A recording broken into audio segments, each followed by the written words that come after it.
GPU prices are down finally. So that means beginning PC builders can finally start getting into building a computer that doesn't cost an arm and a leg.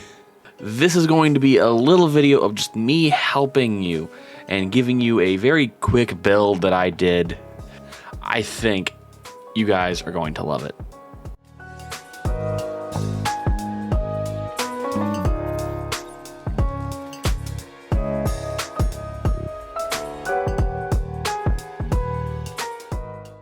Before we go on, don't forget to like the video if you like the video and subscribe to the channel. Also, don't forget, link is down below to the merch store. Go get some great merch.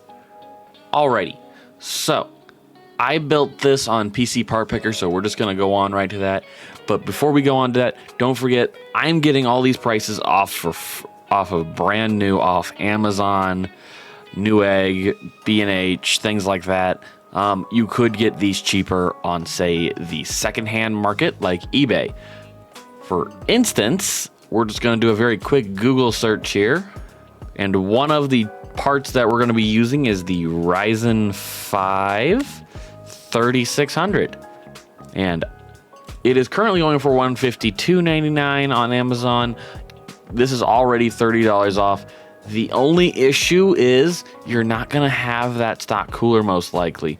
Now you can get a little more careful and sometimes you might get it. Like for instance right here, it comes with the cooler and it's 55 bucks. That is $100 off. That takes off $100 from your build. And you could either save that $100 or use that $100 somewhere else. Now I will say be very careful when you're doing this. eBay will be very helpful in some ways in case that you do get cheated, but I would just recommend to do your best not to. If you see a deal that is way too good to be true, it most likely is. So like I said, we're starting with the Ryzen 5 3600. It is last gen, yes. However, because of that, you can get this in the secondhand market for a bargain. Like I said earlier, $100 off. That might be like the one you choose. I'm actually going to be curious about this. Is there something wrong with this? Because he says there's only cosmetic wear, and you can tell it has been used. I can't tell from the pictures if the stock cooler has been used, but it does look like the stock cooler comes with it, which is a great thing. Now you can also find other ones that are on here, like this one for 80 bucks, another one for 80 bucks. Most of these are going for about 80 bucks. So you could save a lot of money here on your CPU. Next, I'm going to go with, again, the B550 Aorus Elite V2 because it comes out of the box ready for the 5000 series Ryzens. And also, honestly, having the capability to upgrade later could help you in the long run if you need to upgrade later. We're going to go with some G.Skill Trident Z RGB. This is mostly because G.Skill is really good, and honestly, currently the Tridents are about as expensive as their non-RGB relatives, so let's have some RGB. We're going to go with the Crucial MX500 1TB solid state drive. Now, usually I would recommend an M.2 just because it's ease of use for a new builder. However, you need to also save some money. This Crucial MX500, while isn't the cheapest you can get, it is reliable, and also dealing with one extra cable just because it's make it a little cheaper is fine. Now, that Ryzen 5 3600 does not have a G on the end, which means it does not have integrated graphics, which means we need a graphics card.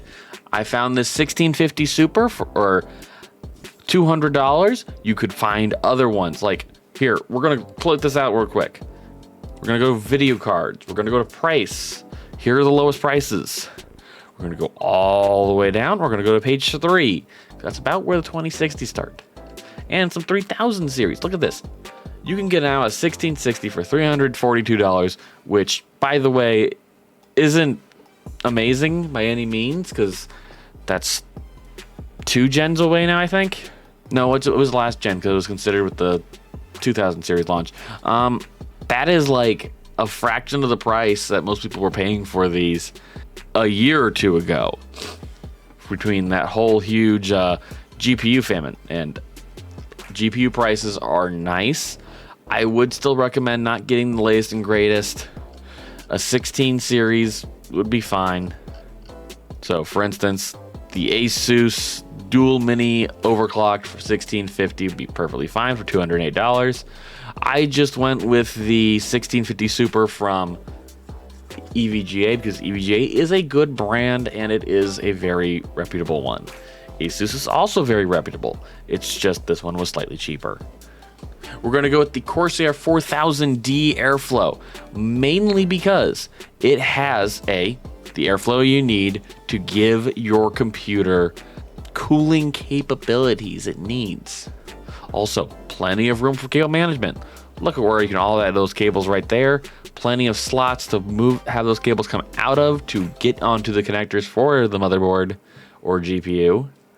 The back gives you plenty of room for cable management as well. Little cable ties to have down, solid state drives and hard drive slots.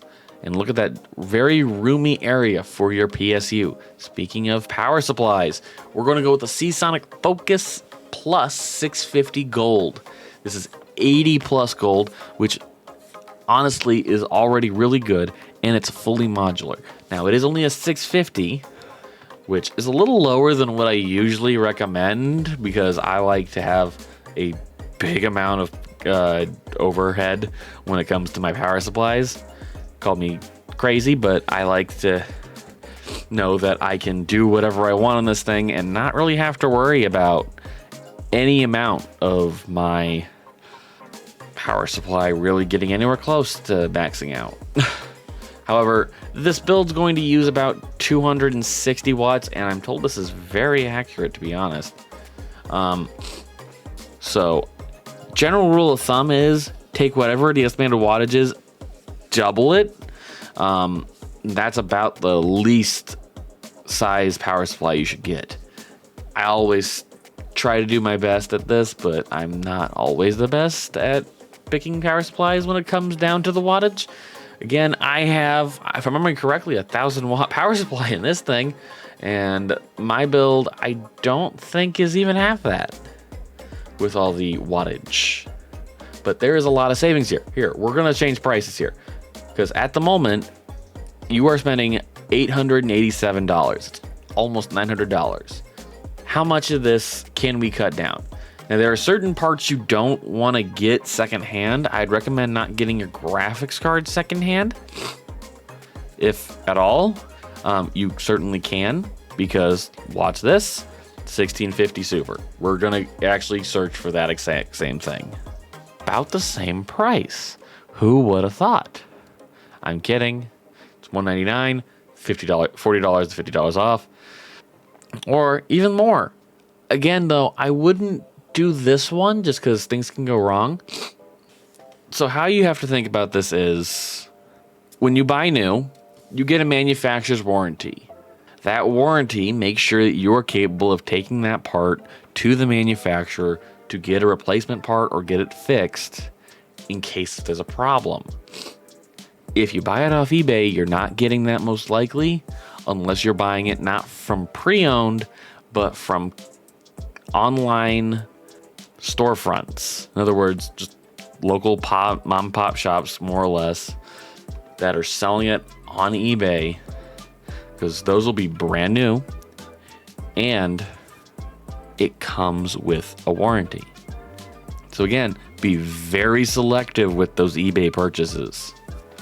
The Seasonic Focus Plus 650 has been out for a while. Let's give that one a look. And Seasonic is a great brand. $70. That is $40 less. $40 savings. Let's go. I already showed you can save $70 here. Cases are really good ones to get pre-owned. You can't really get much cheaper than that though. But let's see. Yeah, it's selling it for the same price almost. This one's selling it for $70. So 20 bucks. It's saying 4 here, but that's after a $20 rebate, which I don't know how many you're going to do, so we're going to change that. That's already saving us some money, which is good. I wouldn't reuse storage. Never do that. You don't know how long they use it. You don't know if they took care of it. Don't get used storage. RAM, possibly a good idea. So let's look at these G.Scale Trident Z's. 70 bucks. That's not too much less than what you're paying, but it does help in the long run. Look, we've already nailed off a lot. So let me think here. What else? I'm a little wary about doing motherboards. We should, however, change that price. Look, that gets us under $800. eBay can be your friend. You just need to be really careful. Always exercise good buying habits when you're buying stuff online. Check out the person that you're buying it from. Check out their reviews. If they have sold stuff before, they will have reviews from their customers. If it looks like they just have the same listing up multiple times, don't buy from that person. That person's trying to scam you for something. Or it's a shop. You should probably be able to tell from the start, from the name, to be honest. But it would still have reviews.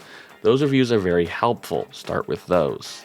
Again, if you end up being cheated though, eBay will help. Pretty sure. Don't quote me on that. But that day was my entry PC build for you guys. Thank you guys for tuning in. Have a good day. Don't forget to... Wow, no. Thank you guys for tuning in. Don't forget to like the video if you liked the video and subscribe to the channel. Also, link is down below to the merch store. Go get some great merch. If you guys enjoyed this video, can you guys go check out the PC budget video I did. It was just 3 or 4 different builds I have put together for PC Part Picker, like this one for you guys, and showed you 4 different price points. One being the build I have currently, budget, intermediate, and balls to the wall. Thank you guys again for tuning in, and have a good day.